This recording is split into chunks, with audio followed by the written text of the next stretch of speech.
मुङा रास्किन नार्जारी गामि सिलबारी मधुनानाथलि post खरडांगा district कालीकुटुआ west Bengal दुलाराय बाथौ गौथुम लाइमोन आफादनि दैदेननायाव अनलाइननि गेजेरजों बाथौ थान्दै बिजाब फरायनायाव बादायलायनाय हाबाफारियाव आंबो बाहागो लादों।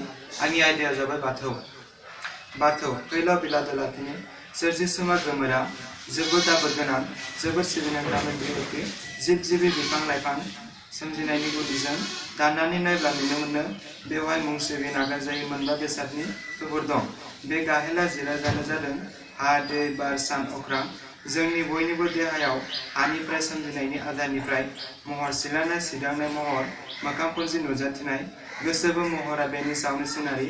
बेबायदिनो जोंनि देहायाव थानाय थै खान्थि दै बायदि बायदि लाव लाव बेसादफोरा दैनि महर। बै जिरादानो देहा मोदिमुखि गोरा गुरै दाफुंनाय हेफाजाब होयो। मोखां मुसुखानि गोथां देहायाव मिन्जिं नुनो मोनो मोनसे रेजें बेसादा जोंनि खुगा आरो गन्थंजों हाबलाय ओंखारलाय खालामबाय थायो। बेनि मुङा जादों हां। बे हांआ बारनिनो असे महर।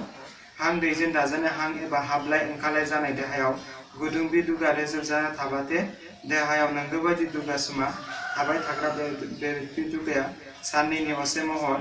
बे बिदुगाया नांगौनि असे बारा जमिब्ला रावनिबो देहाया थांना थाया थैयो। इसोरनि सोरजिखा बेनो हरस्रानाय। बेबादिनो जोंनि देहानि बयनिबो थाथार महरा अख्रांनि रोजोब महर। बयनिबो देहायाव महरखौ लासै लासै फुजिलांबाय थायोब्ला बे जोबथारनायाव बेन्दों महरै थाहैगोन। बाथौ बबेखानि गोथैया नायब्ला जोंनि बयनिबो उजिनायनि गुदिया बे फारथं बेन्दोंनि समावनि सिनारि। बे बेन्दों महरखौ फुवारलांबाय थायोब्ला बेनो अख्रांमा महर जाहैयो।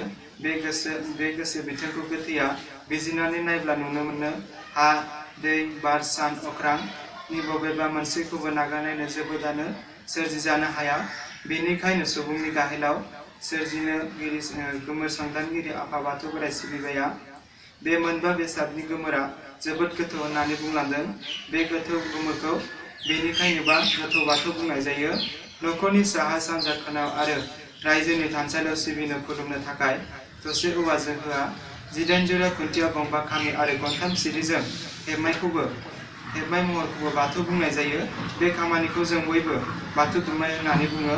मानोना बाथौ दुमायखौ सोरजिनो गोसो गोथौ गोमोर बिजिरजोबनो हानाय बायदि धातु महरै हेबनाय जायो।